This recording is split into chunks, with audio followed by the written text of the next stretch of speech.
En la comarca sevillana El Aljarafe hay una buena muestra para ilustrar el impacto en el territorio de la burbuja inmobiliaria.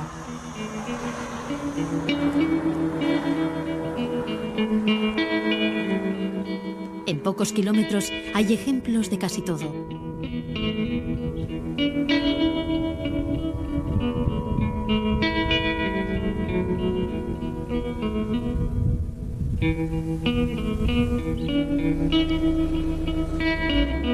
Decenas de hectáreas sin un destino claro, con rotondas y pasos de peatones en calles asfaltadas, a ninguna parte. Hay hileras de chalets adosados que son alojamiento para nadie.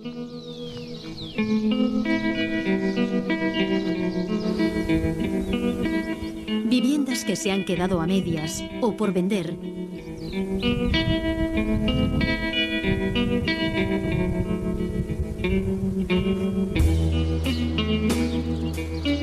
O que van siendo desvalijadas poco a poco.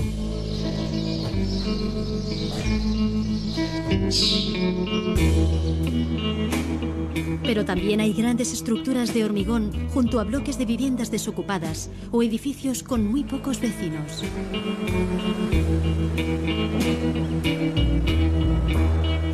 Los planes de ordenación del territorio tenían previsto en esta comarca una gran operación de crecimiento económico y de empleo.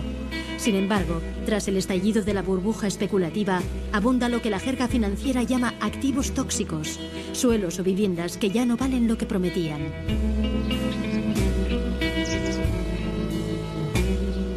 Estas situaciones se repiten. Están aquí a orillas del Guadalquivir, pero también, en mayor o menor medida, repartidas por toda España.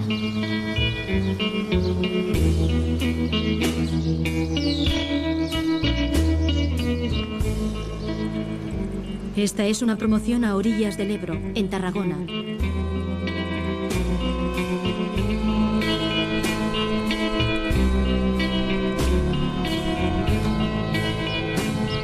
Esta otra está en Murcia.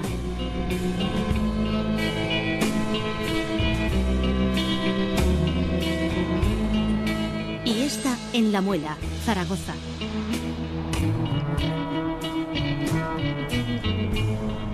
Han sido años de excesos con cifras récord que dejan a la vista una paradoja: casas vacías y gente sin casa.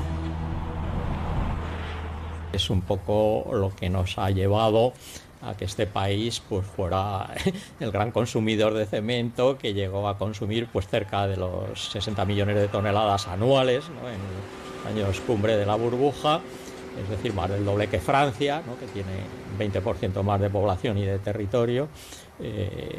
Es decir, que en media, como tiene 50 millones de hectáreas, estaban cayendo pues más de una tonelada de cemento por hectárea, que entonces luego se añade pues claro, la arena, la grava, etcétera. Bueno, esto quiero decir que el tsunami que se dice inmobiliario es algo más que una metáfora, es una realidad potente en lo que ha vivido este país, entonces hay que tomar conciencia de ello. Podemos decir que en los últimos 10 años nuestras ciudades han crecido en términos de ocupación del suelo, pues probablemente entre un 35 o un 40%.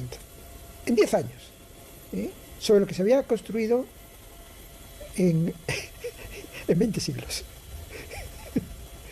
Es decir, esta es un poco la realidad que hemos tenido en los últimos años.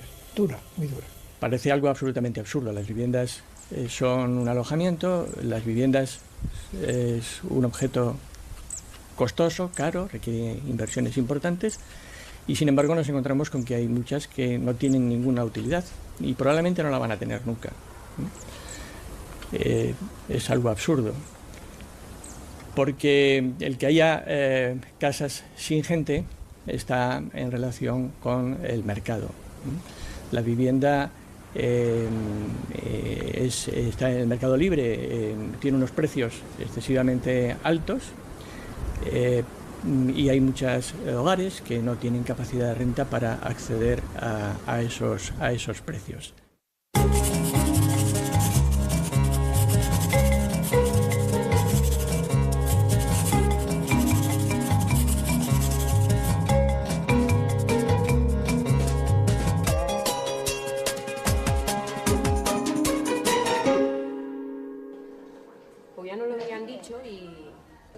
La crisis económica que padece España tras el estallido de la burbuja especulativa ha desembocado en un alto nivel de desempleo que ronda el 25% de la población activa. Y muchas personas pierden su casa al no poder hacer frente a la hipoteca o al alquiler. El Banco de España ofrece datos en 2013. En un año, 40.000 familias han perdido su vivienda habitual. A las asambleas de la PA, la plataforma ciudadana de afectados por la hipoteca, la gente acude acuciada por las deudas, está a punto de perder su casa, necesita negociar una dación en pago o un alquiler social. Esta es la reunión de los lunes en la población catalana de Tarrasa. Se encargan de la coordinación Rosa y Alicia. Ellas perdieron su casa en 2009, pero han conseguido negociar un alquiler social con el banco que las desahució. Rosa y yo fuimos muy al principio de todo esto. A mí me pasó en el 2009. Me llegó el tocho que nosotros llamamos, ¿no? Que es la ejecución hipotecaria. Me fui a un abogado de oficio y el abogado de oficio, una abogada que era, me dijo: no tienes nada que hacer, en 2 meses tienes que haberte ido de esta vivienda porque si no vendrán los mozos y te desalojarán a la fuerza. Es mejor que antes te hayas ido con tus hijos de ahí, para no vivir eso.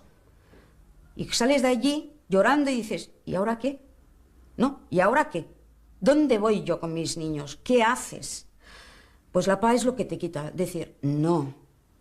A ver, no. No es así. Hay otras maneras de luchar. Podemos luchar contra los bancos, podemos luchar porque no nos desalojen, podemos parar estos desahucios, podemos llegar a acuerdos, podemos llegar a muchas cosas que de la otra manera las personas por sí solas ni sabemos ni tenemos fuerza para poderlo hacer.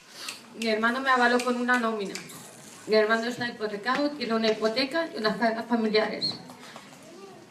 18 años después, ahora le reclaman a él que pague la deuda que no se pagó en su día. La tuya. A mí. ¿Y a ti qué te embarga? La nómina. El alquiler social me lo han denegado. Tengo 3 hijos y me lo han denegado. Ya cuando me firmaron, o sea, me pusieron el sello, dijeron que ni pensarlo, o sea, que no daban alquiler social. Entonces yo ahora no sé qué duda... O sea, la duda que tengo es qué es lo que va a pasar ahora. Entonces, una reclamación que no sea de juzgado, hay que asesorarse con un abogado para que vea... Llegamos con lo mismo. Entonces, esos somos gente que nos tenemos que ayudar de verdad para seguir luchando contra el banco, que el Estado está ayudando en vez de ayudarte a ti a salir adelante. Porque el banco es el gobierno el que le está ayudando con los impuestos que tú estás pagando. ¿Y a ti quién te ayuda? Si no es el que tienes al lado. Muchos años de lucha, muchos años de trabajo, lo pierdo todo, pero me da igual. Lo que tienes cuando llegas allí es la desesperación, el hundimiento, el sentimiento de culpabilidad. No lo he hecho bien, me he equivocado, he llevado a mi familia a la ruina, mis hijos están en la calle por mi culpa. Lo primero que aprendes es que no es tu culpa. Tú no tienes la culpa de que los bancos hayan especulado ni económicamente se haya pasado en este país lo que ha pasado. Tú te habías pasado toda la vida trabajando y si hoy en día hubiera siguiendo trabajo, seguiríamos trabajando y seguiríamos pagando. Como hemos hecho siempre. Porque empiezas con una hipoteca a los 19 años y a los 46 te ves en la calle. En 2008, el relator de la ONU sobre vivienda adecuada presentó en rueda de prensa su informe sobre el grado de cumplimiento del derecho a una vivienda digna en España. Sus conclusiones fueron críticas con los modelos adoptados. Nos dice que las políticas que se han seguido durante los últimos decenios han dado prioridad a la propiedad privada por encima del derecho a una vivienda adecuada. Y que este modelo, basado en la propiedad en un mercado no reglamentado, no es sostenible ni económicamente ni desde el punto de vista de los derechos humanos del 20 o 25% de la población más pobre. Destaca además que la especulación desenfrenada ha creado también una situación única en la Unión Europea, donde España tiene el número más elevado de viviendas vacías, entre 3 o 4 millones. y que las medidas correctivas que se están adoptando no son suficientes y además son muy lentas. Y concluye que en España hay una crisis en materia de vivienda. 3 años después, en 2011, el Instituto Nacional de Estadística pone oficialmente sobre la mesa los datos sobre vivienda vacía. En esta ocasión no se trata de un censo, sino de una encuesta.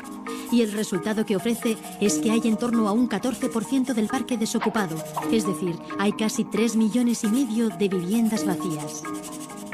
2 años después, en 2013, la Defensora del Pueblo estudia el parque de vivienda con algún tipo de promoción pública y comunica que hay al menos 10.000 alojamientos disponibles para ser ocupados, pero que están vacíos. Y advierte que no ha podido reunir todos los datos que ha requerido para exponer su informe en el Congreso. Lo primero que se demuestra es que algunos organismos no tienen registros. Nos lo dicen ellos y aquí está.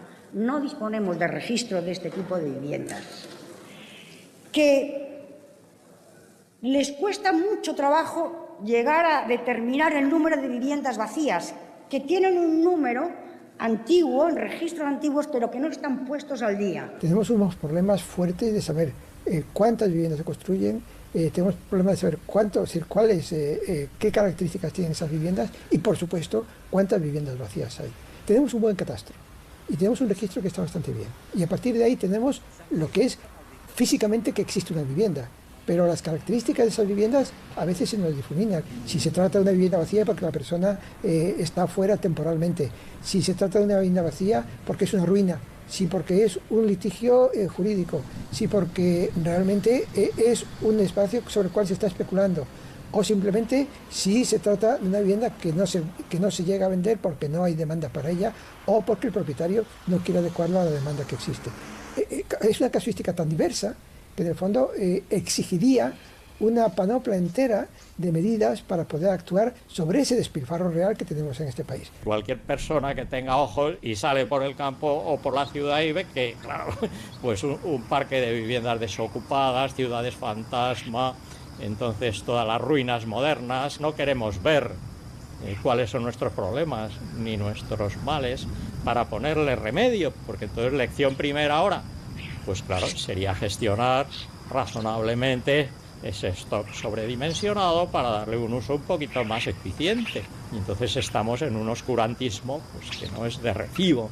Bueno, entonces precisamente si queremos gestionar algo habrá que saberlo muy bien. La PA ha emprendido varias acciones para que las viviendas vacías se oferten en alquiler social. Rosa y Alicia se encargaron de coordinar esta manifestación en Tarrasa, una de las poblaciones catalanas con más viviendas desocupadas.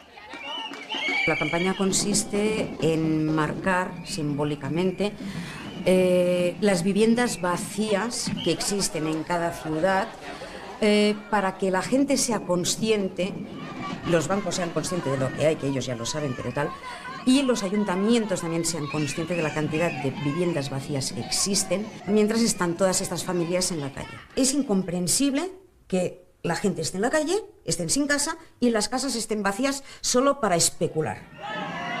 ¡Caballero! Esta opción se trató en toda España. Rosy. Rosy. Gente sin casa. Y casas vacías. Esto es una vergüenza. Que se envuelvan dentro de todos, ¿no?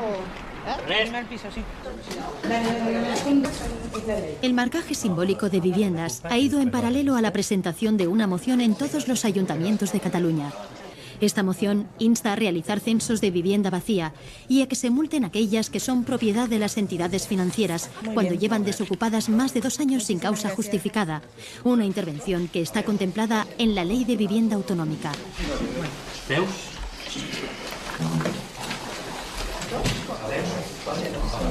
No es otra cosa que sobre la ley de habitatge catalán del 2007. La delegación de la PA en las comarcas del Ebro presentó las mociones en el Consejo Comarcal para que éste las hiciera llegar a 52 poblaciones. Que se pueden sancionar. Por una parte, los ayuntamientos pueden hacer un cruce entre lo que es aguas, ¿no? y el registro.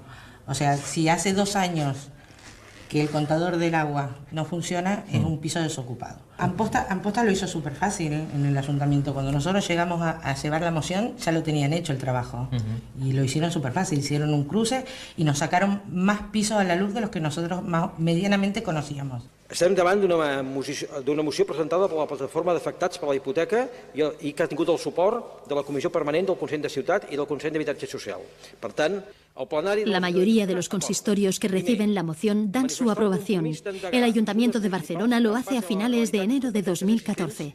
I els efectes que assenyala aquesta declaració amb l'objectiu de garantir el dret a l'habitatge de la població i fer front a l'emergència habitacional. Finalitzada l'ordre del dia d'aquest Consell Municipal, aixequem la sessió.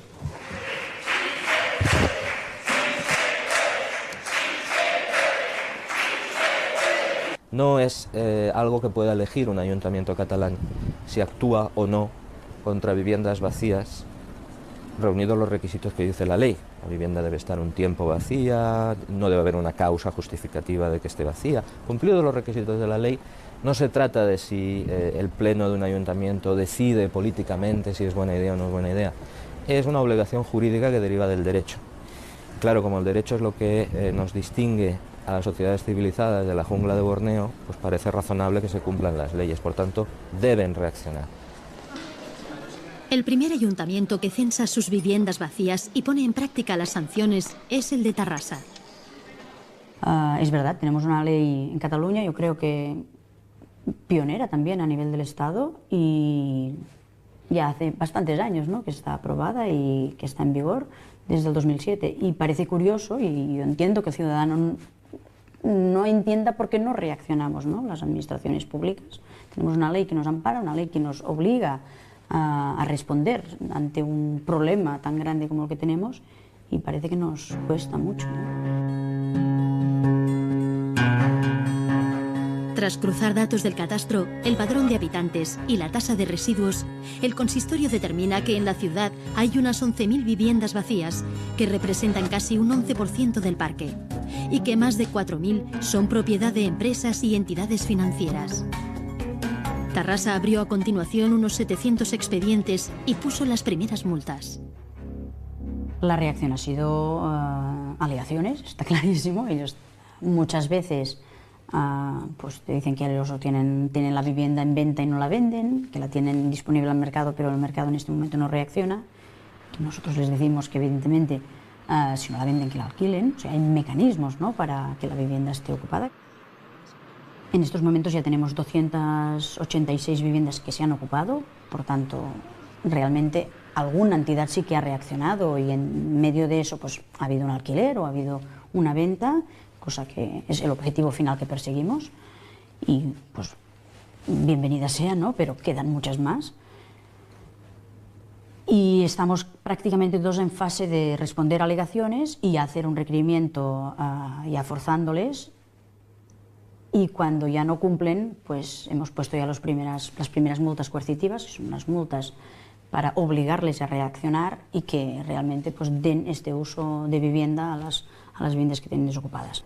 Un piso desocupado por menos de los años que diga la ley es un problema también para la sociedad. Entonces, claro, el mensaje que hay que lanzar también, por si alguien no lo tiene claro, pero a mí me parece bastante claro, es que ese piso desocupado por menos del tiempo que dice la ley sí genera problemas de seguridad, salubridad en la comunidad de vecinos. Tenemos miles y miles de pisos en nuestras ciudades. Las autoridades locales pueden, y vuelvo a repetir, deben reaccionar contra el piso. En Europa, la gestión de las casas vacías lleva años regulada. Por ejemplo, en Holanda, si la vivienda lleva más de un año vacía, puede ocuparse. En Dinamarca, hay multas si la vivienda permanece vacía más de 6 meses. En Francia existe una tasa del 10% del valor catastral. En Alemania, los propietarios pueden ser obligados a trabajos de rehabilitación y también se les puede expropiar. Además, en municipios con más del 10% de viviendas vacías, la administración puede demoler los inmuebles que no se pueden alquilar. En España, ha sido después del estallido de la crisis cuando algunas administraciones han invocado la función social de la vivienda para penalizar la desocupación. Cataluña ha puesto en práctica sanciones a nivel local y tiene previsto un gravamen fiscal. En el País Vasco, algunos municipios han hecho recargos en el impuesto sobre bienes inmuebles. La ley andaluza, que prevé expropiaciones, está a la espera de un dictamen del Tribunal Constitucional. Finalmente somos hijos del derecho romano y la propiedad en este país y en los países es sacrosanta. Y entonces el tercer tema es realmente a un propietario hasta qué punto se le puede forzar o se le puede expropiar si no se considera que efectivamente la vivienda es un bien que también tiene un significado social, ¿no? Y es el primer punto de partida, ¿no? Y es ahí donde realmente nos justifica la intervención. Si algunas viviendas se ocupan, ¿no? Se ocupan por gente cuando están en el tiempo abandonado. Y alguna gente piensa que eso es un delito, pero yo pienso que es mayor delito social tener una vivienda vacía en sí. Un banco público que han creado para... Es el banco que se ha quedado con los desahucios. Es el FROG, o sea, los FROG. ¿Un banco? Hay mucha confusión en torno a Sareb. Déjanos explicarte en qué consiste. Cuando hay un incendio, puedes esperar a ver si llueve y se apaga, o luchar con todos los medios posibles. Sareb es uno de los medios que se ideó para salir de la crisis. Sareb tiene encomendado vender tanto los préstamos como los inmuebles, recuperando el dinero invertido. La Sareb se crea en 2012 para comercializar diversos activos problemáticos, como por ejemplo 89.000 viviendas procedentes de las entidades financieras recapitalizadas con dinero público. Un segundito aquí, señor. Muchas de estas viviendas están en ciudades donde hay una gran demanda de alojamiento y han sido reclamadas para que se oferten en alquiler social. Gracias a todos por asistir. Sareb nace en un entorno en el que se produce un debate constante que continúa alrededor de la vivienda social y de la vivienda en general. Pero Sareb tiene una obligación marcada por una norma de rango legal, tiene un mandato explícito y es el que debe cumplir, y su mandato explícito es vender todos sus activos durante sus 15 años de vida, pagar todos sus bonos y los intereses de los bonos durante sus 15 años de vida y con eso minimizar el impacto sobre los contribuyentes de la reestructuración financiera española. No obstante, conscientes de que estamos en el entorno en el que estamos, Sareb ha hecho un esfuerzo y ha intentado ayudar a aquellas autoridades que son las que tienen competencia en materia de vivienda social y por ello estamos llegando a un acuerdo con la Generalitat de Cataluña, por la cual les vamos a ceder 600 viviendas de manera temporal para que las puedan dedicar a un régimen de alquiler social.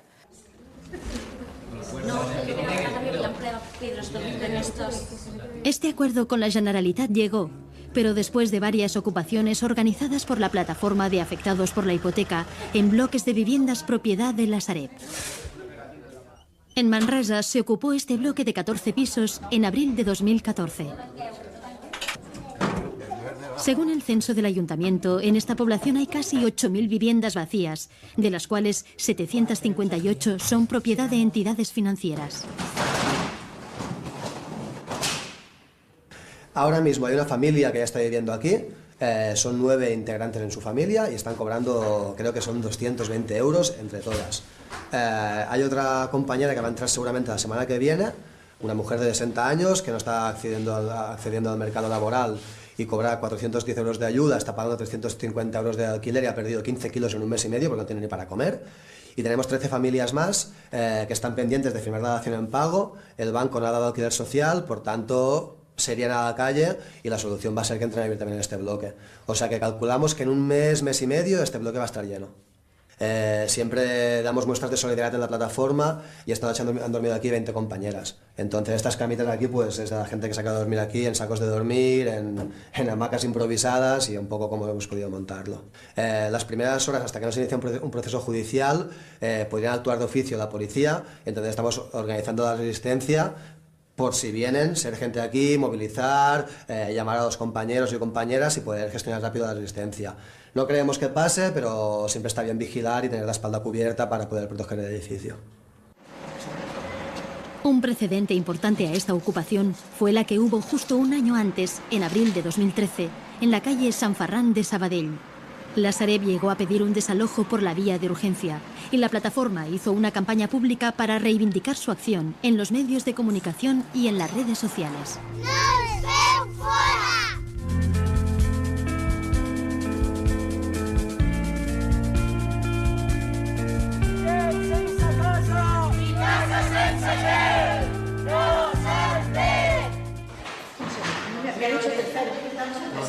En estas 40 viviendas se instalaron 149 personas, de las cuales 58 son menores. El edificio llevaba 4 años vacío. Los ocupantes, entre ellos Matilde, que se alojó con sus hijas de 5 y 13 años, tuvieron que acondicionar cada vivienda y siguen con las reparaciones. Hola. Hola. Hola. Bueno, aquí estamos haciendo la reparación de los daños, de los defectos que tenían casi todos los pisos de aquí del edificio. Este tenía unas humedades muy graves, entonces estamos intentando que quede lo mejor posible para que la familia esté cómoda y pueda vivir dignamente. Desde afuera se ve muy bien, se ve que está en condiciones, pero las viviendas son las que están afectadas. De levantamiento de parquet, de los zócalos están cortados también, hay ventanas que se estaban viniendo, las rejas que como vemos están descuadradas, están sueltas y las vamos soldando y arreglando. Este centenar de vecinos se ha organizado de forma colectiva. Se prestan ayuda entre ellos como una gran familia. Aquí le tenemos como nuestra tiendita de ropa reciclada. La gente lo que hace es buscar lo que ya no va a utilizar y está en condiciones para que lo use otra persona, lo trae aquí, lo organizamos y justamente este sábado tenemos una tienda abierta, una tienda gratuita, las personas vienen, llevan lo que necesitan para su casa y si les apetece pues también nos traen lo que ya no pueden usar.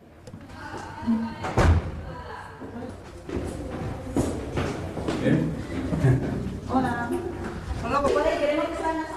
Tenemos una panadería que nos obsequia todo el restante del día y lo repartimos aquí cada sábado a la noche. Y de lo que sobra tenemos en un congelador en otro de los pisos y quien necesite durante toda la semana pan, va a buscar pan congelado. Que el sábado a la mañana tenemos una mudanza de aquí, del mismo edificio. Entonces, como todos lo hacemos solidariamente, pues así todos saben la hora y bajan a colaborar. Y así todas las mudanzas que hemos hecho aquí, lo hemos hecho con todos compañeros solidarios de la paz. Y además, por la organización que tenemos, las familias que tienen problemas de movilidad están aquí abajo en el bajos o en el 1 como máximo. Somos realistas y somos personas, entonces nosotros vamos ahora para arriba y aquí vendrá una familia que probablemente tenga problemas de movilidad.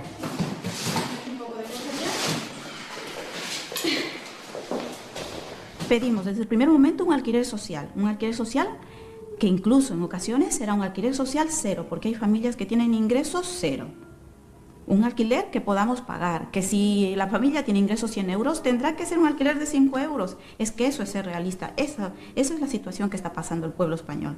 No tenemos trabajo, no tenemos dinero, no se nos da ayudas, los servicios sociales no nos asisten como tendría que ser. No tenemos otra opción. Este es nuestro último recurso. Tenemos que vivir dignamente y nuestros hijos tienen que estar bajo un techo. El bloque de pisos de Sabadell ha terminado finalmente en manos de la Generalitat, puesto que entró en el lote de 600 pisos que ha recibido temporalmente de la Sareb. Pero el futuro es todavía incierto para las familias que se han ido instalando en el bloque de la Sareb en Manresa. Esta pareja vive aquí con 3 de sus 4 hijos. Manuel perdió su trabajo en la construcción y la familia de Adoración tenía un negocio de zapaterías que tuvo que cerrar. Te vas quedando cada vez a menos, las deudas cada vez a más. Nosotros vivimos de ocupas. No es un orgullo, pero desde que estoy aquí puedo decir que a lo mejor soy yo más feliz que mucha gente que tiene mucho dinero. No por la situación, sino porque aprendes a valorar las cosas de otra manera. Las cosas materiales te das cuenta que nada de todo eso tiene importancia. Que lo único importante es tener una buena familia, y yo tengo mi familia y aparte la familia de la PA, que es muy grande y de la que estoy muy orgullosa y a la que le debo mucho.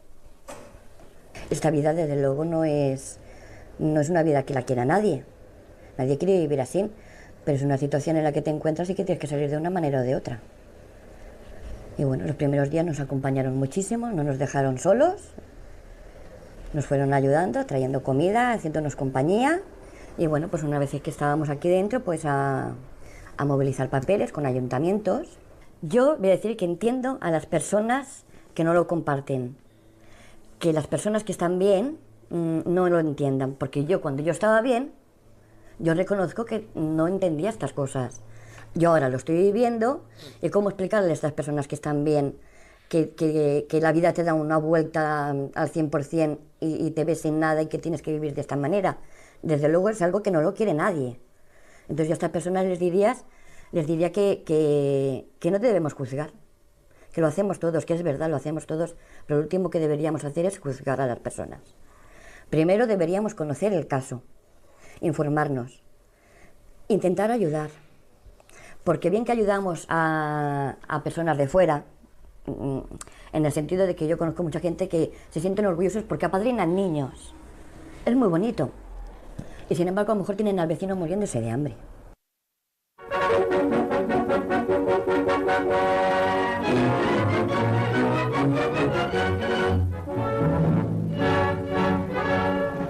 En el Palacio del Pardo y en presencia del jefe del Estado español, generalísimo Franco, se celebra la ceremonia de juramento del nuevo ministro don José Luis de Arrese. Las obras de nivelación que se realizan en los terrenos del popular barrio de San Blas son visitadas por el ministro de la Vivienda, señor Arrese. En los años 50, lo habitual para acceder a una vivienda en España era el alquiler, pero todo cambia con la llegada del ministro de la Vivienda del régimen franquista. Y de 1.500 el de la Elipa. Como recogen los diarios de la época, José Luis Arrese anuncia el cambio de tendencia en un discurso que pronuncia para presentar su plan de urgencia social en Vizcaya. La consigna, dice, es que todos los españoles lleguen a ser propietarios del hogar que ocupan. Y añade, no queremos una España de proletarios, sino una España de propietarios. Franco entrega los primeros 25 títulos. De esta forma, tras los flujos migratorios a las ciudades que aparecen rodeadas de chabolas, el problema del alojamiento se acaba resolviendo, por una parte, en colaboración con empresas privadas que construyen miles y miles de viviendas, y por otra, mediante incentivos para que las familias se endeuden y compren su hogar. De las viviendas, el jefe del Estado las visitó detenidamente. Este es el primer grupo de 320 viviendas de protección oficial. En los últimos años del franquismo, el 70% de las viviendas ya eran de propiedad. De 113 metros cuadrados cada uno. Has decidido dar el paso. Las cosas no han cambiado mucho con la democracia. España ha entrado en el siglo XXI con un mercado de alquiler escaso y caro, y figura entre los países europeos con mayor peso de viviendas en propiedad. Para cumplir tus sueños. Además, una buena parte de la población está fuertemente endeudada mediante hipotecas. En tu oficina habitual. Qué bien sienta esta hipoteca. Durante la última burbuja especulativa, los bancos han estado ofreciendo préstamos por el 100% del precio de mercado y con plazos que han llegado a superar los 40 años. Todo ello incentivado con medidas fiscales. Más 0,40. Hipoteca ligera de Cajasur. La hipoteca que no te pesa. Cuídate, ¿eh? Si tienes menos de 35 años y estás buscando casa, te presentamos la hipoteca salvaje. 0% comisiones. Financiación hasta el 100%. Y Euribor más 0,29. Caja Rural de Toledo. Hemos domesticado las hipotecas. Todos estos factores han contribuido a crear, de alguna forma, lo que podríamos llamar una cultura de la propiedad. Una cultura de la propiedad en la cual la gente piensa que alquilar es perder dinero. Y ni económicamente es cierto en todas las ocasiones, es decir, con frecuencia es más rentable alquilar que comprar, y dependerá un poco de las situaciones en cada uno. Aquí, claro, el predominio masivo de la vivienda en propiedad y libre, ¿no? Entonces, que es un poco a lo que se ha desembocado, y entonces esa simplificación del modelo para ir a eso, pues ha tenido sus consecuencias también en la simplificación en el mundo financiero y de inversión, porque, qué sé yo, en Alemania, en Suiza, pues hay entidades mayoristas de alquiler, entonces de fondos de pensiones, de inversión, etcétera, que tienen una rentabilidad razonable a largo plazo, al margen de los sobresaltos bursátiles, etcétera, asegurada esa rentabilidad, y entonces mientras que aquí eso no existía, y entonces aquí o la gente se la jugaba en la bolsa o estaba con un tipo de interés ridículo o invertían en ladrillo. Entonces, claro, han pastoreado a los hogares para que invirtieran en ladrillo, ¿no?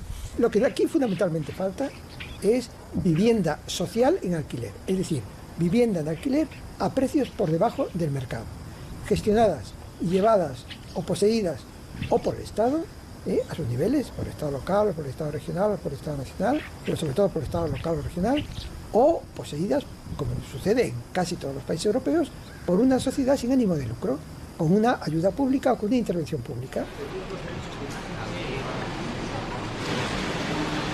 Sostres Civic lleva unos años tratando de abrir camino a otras opciones que no son ni la compra ni el alquiler. Es una cooperativa cuyo objetivo es ofrecer un acceso a la vivienda no especulativo.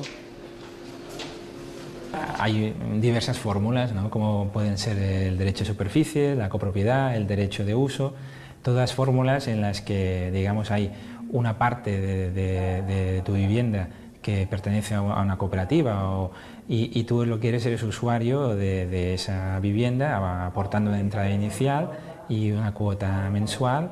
La entrada se retorna y puedes estar el tiempo que quieras en esa vivienda y transmitirlo a tus familiares, ¿no? Este es el primer proyecto que ha echado a andar en la capital catalana con este tipo de fórmulas. El edificio está en el Casco Viejo, en la calle Princesa de Barcelona. La cooperativa ha firmado un convenio con el ayuntamiento mediante el que éste cede un derecho de superficie. La operación implica rehabilitar.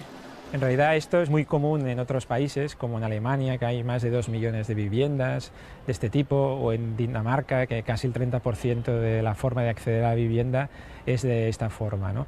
Aquí nosotros lo introdujimos en la Ley de Vivienda en Cataluña y en el País Vasco en el 2009, y ahí hay ejemplos que hemos llevado adelante, pero en ciudades, digamos, importantes, este sería pues, el primer ejemplo en bloque de edificios. Y además en colaboración o en sintonía con el ayuntamiento, ¿no? Que eso es importante también.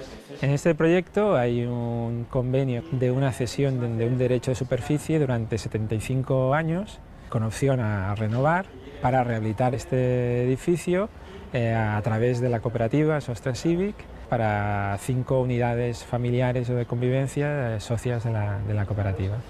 En el momento que la cooperativa es una cooperativa, digamos, en este caso, sin ánimo de lucro, y se busca reducir costes a nivel de técnicos, de proyectos, de participación en la obra, se puede reducir precios y adaptarlos a la realidad o a una parte de la realidad, ¿no?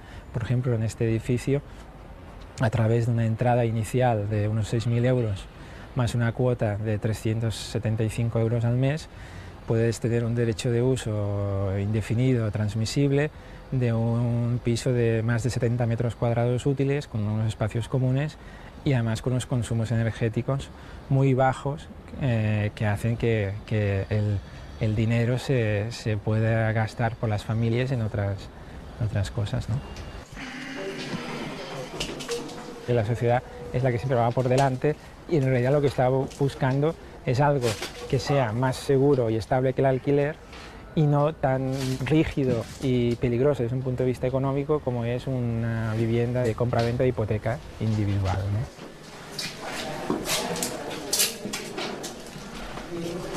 Bueno, en principio apenas acaban de entrar aquí los aparejadores y están comenzando a analizar estructura y todo, y yo creo que pasará fácilmente un año antes de que pueda yo habitar aquí. Están ahora comenzando a estudiar las posibilidades de los proyectos que harán. Me parece que serán 2 o 3 proyectos y de entre esos 3 proyectos básicos o 2 se decidirá cuál será el definitivo, ¿no? Yo voy a trabajar en el proyecto, voy a poder decidir el diseño, que es lo que más me gusta hacer, y que puedo decidir la distribución. Económicamente es muy accesible, la inversión es mínima y es a muy largo plazo, ¿no? A mí me sorprende precisamente como, por ejemplo, profesores de universidad de arquitectura, ¿no?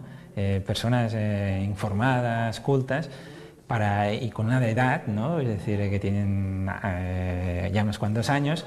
Para ellos estos modelos también son una sorpresa, ¿no? Es decir, eso es significativo de la burbuja mental en la que hemos vivido en estos años, cuando son modelos que, por ejemplo, en Alemania tienen 2,5 millones de viviendas, en Copenhague, capital de Dinamarca, hay un 30% del parque, en Inglaterra hace más de 100 años que funciona, en Uruguay más de 50, en Canadá existen de una manera potente, en algunos estados de Nueva York hay de Estados Unidos también, es decir, que es algo que hay literatura, hay libros, hay congresos sobre todo esto, y aquí es como nuevo, ¿no? En el siglo XX se reconoció el derecho a la vivienda como una necesidad básica e imprescindible. Pero en el siglo XXI ya ha aparecido una mirada más amplia. Más de la mitad de la humanidad vive en una ciudad o en núcleos urbanos. Y el acceso a la vivienda es la forma de conectarse a otros muchos derechos, algo que se define como el derecho a la ciudad. Sería muy importante hablar de la vivienda, pero no necesariamente en términos económicos. Algo que es un derecho básico de las personas no puede depender de las expectativas de negocio de los inversores. Es como si dijéramos, bueno, pues mire, la escuela está en manos de un grupo de inversores y que, bueno, los que no puedan pagar, pues que no vayan a la escuela. Es decir, no, ¿verdad que es absurdo? Hacer viviendas dispersas es una locura, porque en el fondo estamos condenando a la gente a vivir una vida partida, una vida en muy malas condiciones, aunque la vivienda sea de una calidad excelente. Una vivienda es mucho más que las 4 paredes. Lo que pasa es que las 4 paredes son indispensables. No basta con la vivienda tiene que estar situada en una ciudad, en un espacio urbanizado. Si yo no tengo un alojamiento digno, ubicado en un tejido urbano digno, con una serie de equipamientos y de prestaciones que me garantizan un conjunto de derechos, yo no tengo derecho a la ciudad. No vale con una vivienda en cualquier sitio y en mitad de la nada. Tiene que ser una vivienda en un espacio en el que el ciudadano pueda realizar todas sus necesidades y todas sus expectativas. Una vivienda supone accesibilidad, movilidad, transportes, supone equipamientos sociales, culturales, escuela pública. Tiene que tener garantizada el derecho a la movilidad, el derecho a la sanidad, a la educación, a la cultura, al ocio, a un espacio que favorezca la cohesión social. Y por tanto, todos esos son derechos complementarios al de la vivienda. La sociedad que tenemos y en la cual el mercado de vivienda tiene muchísimo que ver, es una sociedad más desigual, con menos capacidad, digamos, de acceso a los bienes públicos, al trabajo, a los servicios, a la cultura, dentro de lo que es el espacio urbano. Cuando no hemos acabado de masticar el derecho a la vivienda, se nos está diciendo ya en documentos internacionales, los países más avanzados de nuestro entorno, Francia, Brasil también ha incorporado derechos. Se nos está diciendo, cuidado, cuando usted planifique y piense la ciudad, debe pensarla como un lugar de ejercicio de derechos. Y por tanto tiene que pensar que la ciudad y el alojamiento condicionan otros derechos, muchos.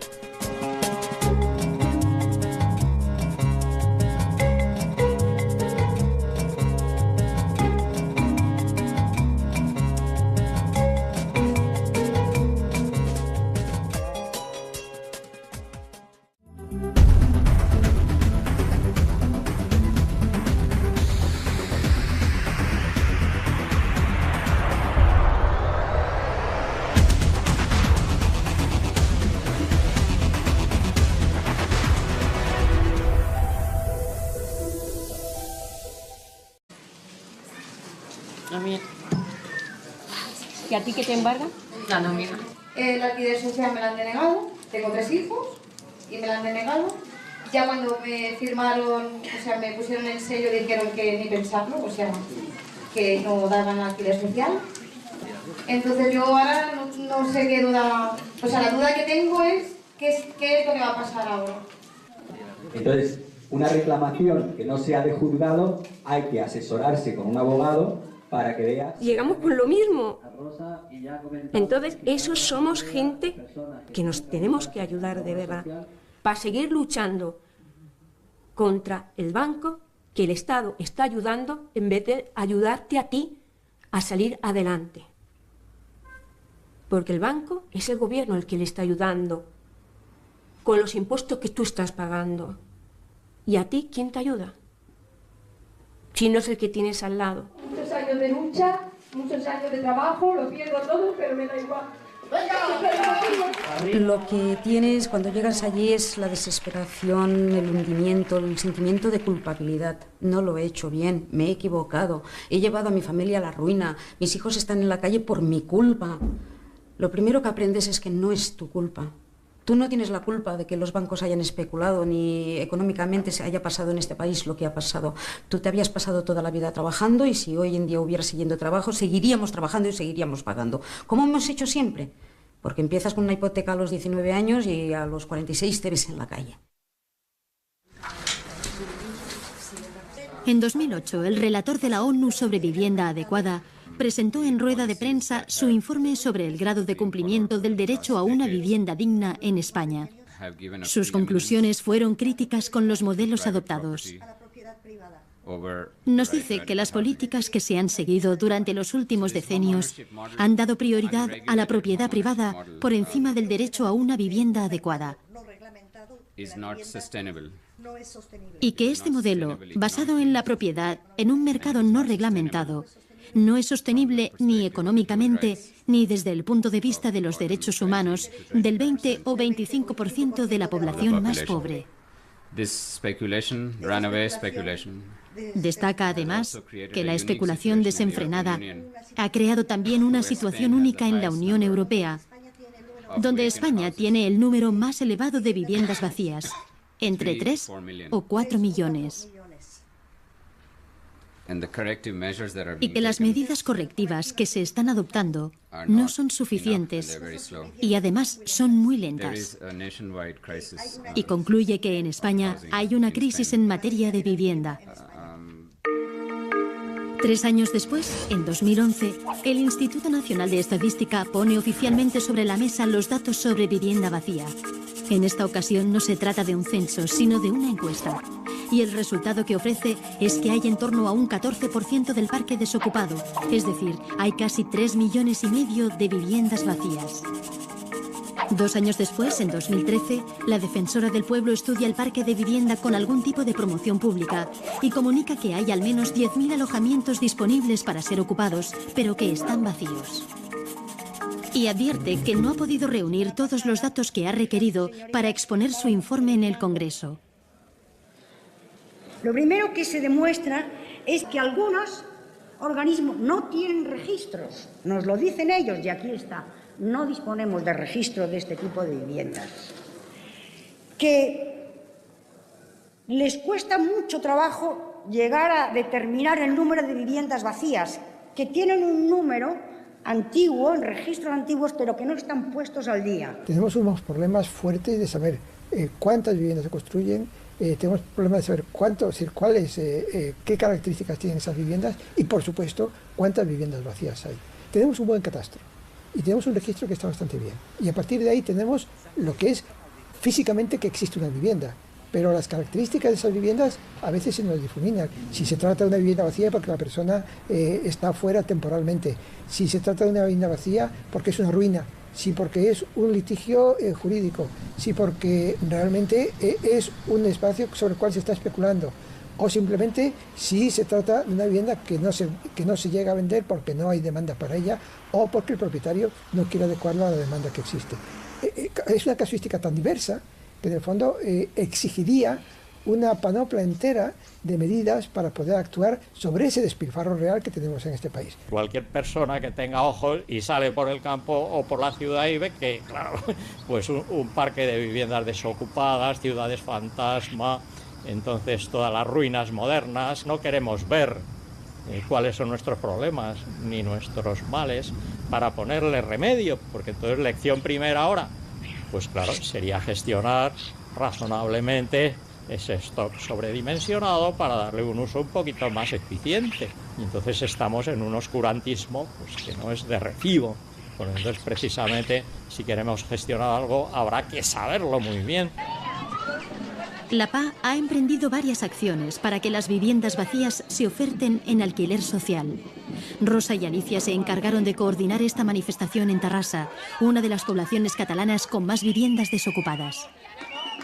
La campaña consiste en marcar simbólicamente las viviendas vacías que existen en cada ciudad para que la gente sea consciente, los bancos sean conscientes de lo que hay, que ellos ya lo saben, pero tal, y los ayuntamientos también sean conscientes de la cantidad de viviendas vacías que existen, mientras están todas estas familias en la calle. Es incomprensible que la gente esté en la calle, estén sin casa y las casas estén vacías solo para especular. ¡Caballero! Esta opción se trató en toda España. Rosy. Rosy. Gente sin casa. Y casas vacías. Esto es una vergüenza. Que se envuelvan dentro de todos, ¿no? Primer piso, sí. El marcaje simbólico de viviendas ha ido en paralelo a la presentación de una moción en todos los ayuntamientos de Cataluña. Esta moción insta a realizar censos de vivienda vacía y a que se multen aquellas que son propiedad de las entidades financieras cuando llevan desocupadas más de 2 años sin causa justificada. Una intervención que está contemplada en la Ley de Vivienda Autonómica.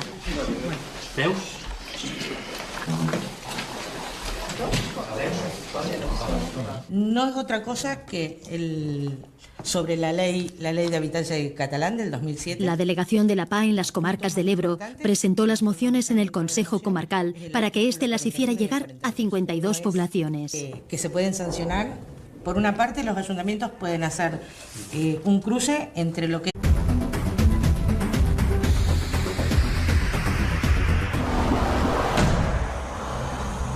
En la comarca sevillana El Aljarafe hay una buena muestra para ilustrar el impacto en el territorio de la burbuja inmobiliaria.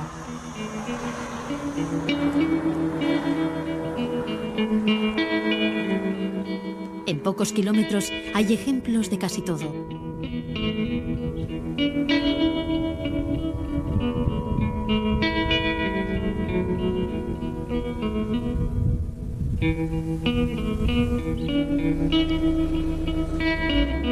Decenas de hectáreas sin un destino claro, con rotondas y pasos de peatones en calles asfaltadas, a ninguna parte. Hay hileras de chalets adosados que son alojamiento para nadie.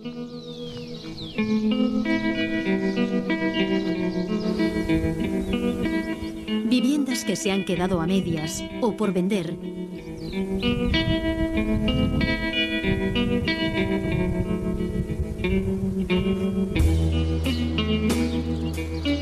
O que van siendo desvalijadas poco a poco.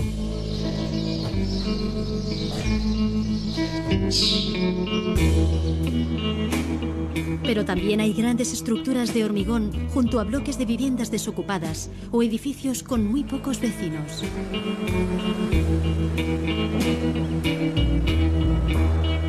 Los planes de ordenación del territorio tenían previsto en esta comarca una gran operación de crecimiento económico y de empleo. Sin embargo, tras el estallido de la burbuja especulativa, abunda lo que la jerga financiera llama activos tóxicos, suelos o viviendas que ya no valen lo que prometían.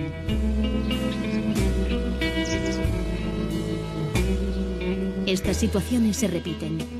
Están aquí a orillas del Guadalquivir, pero también, en mayor o menor medida, repartidas por toda España.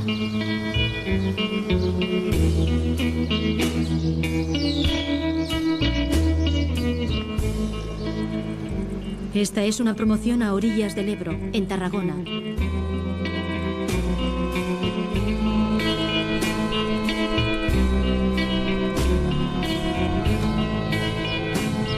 Esta otra está en Murcia.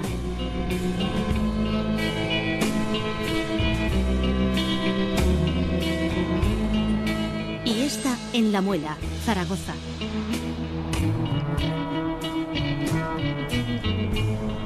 Han sido años de excesos con cifras récord que dejan a la vista una paradoja: casas vacías y gente sin casa.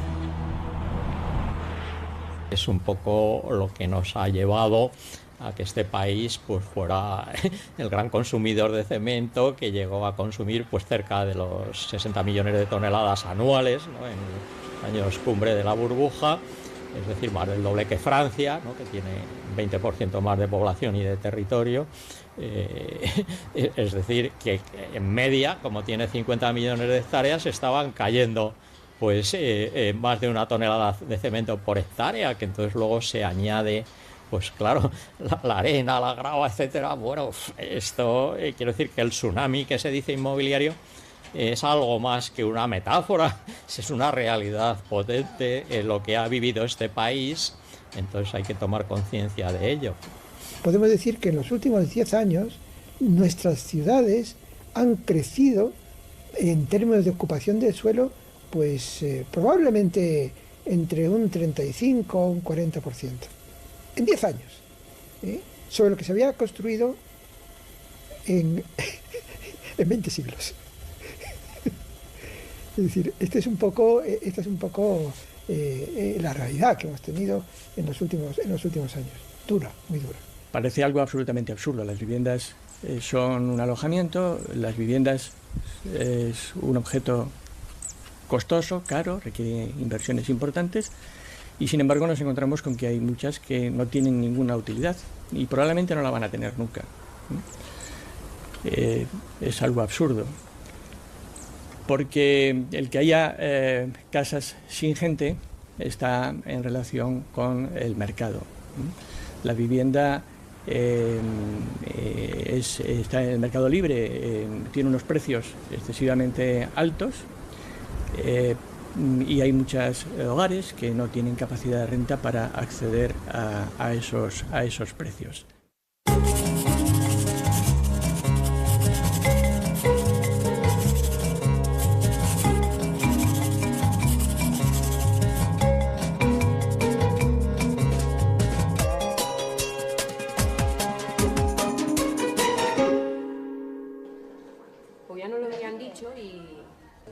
La crisis económica que padece España tras el estallido de la burbuja especulativa ha desembocado en un alto nivel de desempleo que ronda el 25% de la población activa.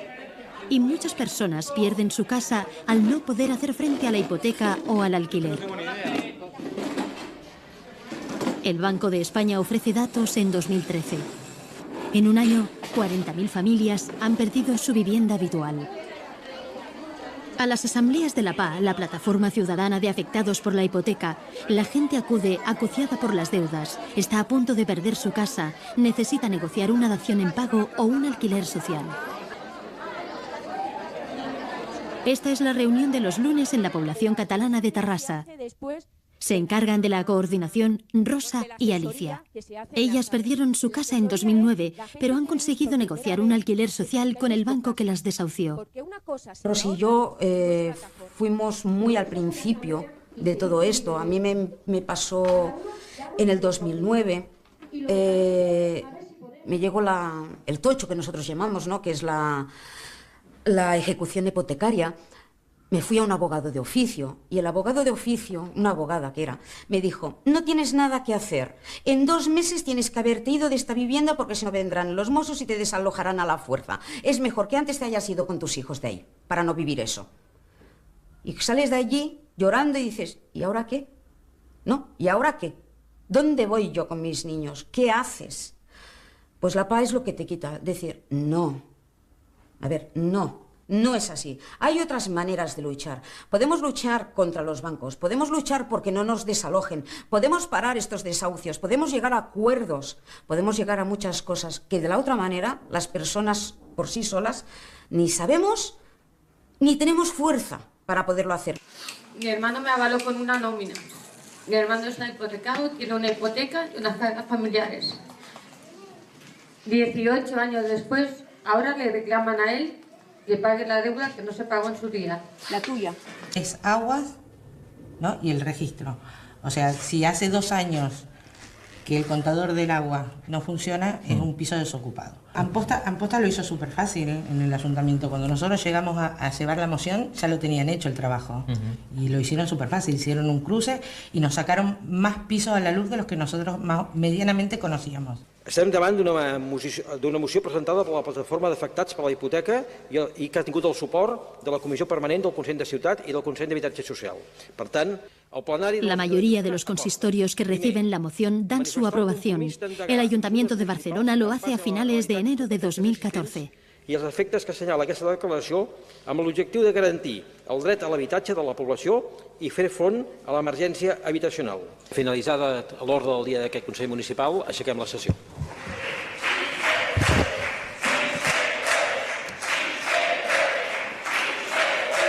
No es algo que pueda elegir un ayuntamiento catalán si actúa o no contra viviendas vacías, reunidos los requisitos que dice la ley. La vivienda debe estar un tiempo vacía, no debe haber una causa justificativa de que esté vacía. Cumplidos los requisitos de la ley, no se trata de si el pleno de un ayuntamiento decide políticamente si es buena idea o no es buena idea. Es una obligación jurídica que deriva del derecho. Claro, como el derecho es lo que nos distingue a las sociedades civilizadas de la jungla de Borneo, pues parece razonable que se cumplan las leyes, por tanto, deben reaccionar. El primer ayuntamiento que censa sus viviendas vacías y pone en práctica las sanciones es el de Tarrasa. Es verdad, tenemos una ley en Cataluña, yo creo que pionera también a nivel del Estado, y ya hace bastantes años, ¿no?, que está aprobada y que está en vigor desde el 2007. Y parece curioso, y yo entiendo que el ciudadano no entienda por qué no reaccionamos, ¿no?, las administraciones públicas. Tenemos una ley que nos ampara, una ley que nos obliga a responder ante un problema tan grande como el que tenemos, y parece que nos cuesta mucho, ¿no? Tras cruzar datos del catastro, el padrón de habitantes y la tasa de residuos, el consistorio determina que en la ciudad hay unas 11.000 viviendas vacías, que representan casi un 11% del parque, y que más de 4.000 son propiedad de empresas y entidades financieras. Tarrasa abrió a continuación unos 700 expedientes y puso las primeras multas. La reacción ha sido alegaciones, está clarísimo. Ellos muchas veces pues te dicen que ellos tienen la vivienda en venta y no la venden, que la tienen disponible al mercado, pero el mercado en este momento no reacciona. Nosotros les decimos que evidentemente si no la venden, que la alquilen. O sea, hay mecanismos, ¿no?, para que la vivienda esté ocupada. En estos momentos ya tenemos 286 viviendas que se han ocupado, por tanto, realmente alguna entidad sí que ha reaccionado, y en medio de eso pues ha habido un alquiler o ha habido una venta, cosa que es el objetivo final que perseguimos, y pues bienvenida sea, ¿no?, pero quedan muchas más. Y estamos prácticamente todos en fase de responder alegaciones y hacer un requerimiento ya forzándoles. Y cuando ya no cumplen, pues hemos puesto ya las primeras multas coercitivas, que son unas multas para obligarles a reaccionar y que realmente pues den este uso de vivienda a las viviendas que tienen desocupadas. Un piso desocupado por menos de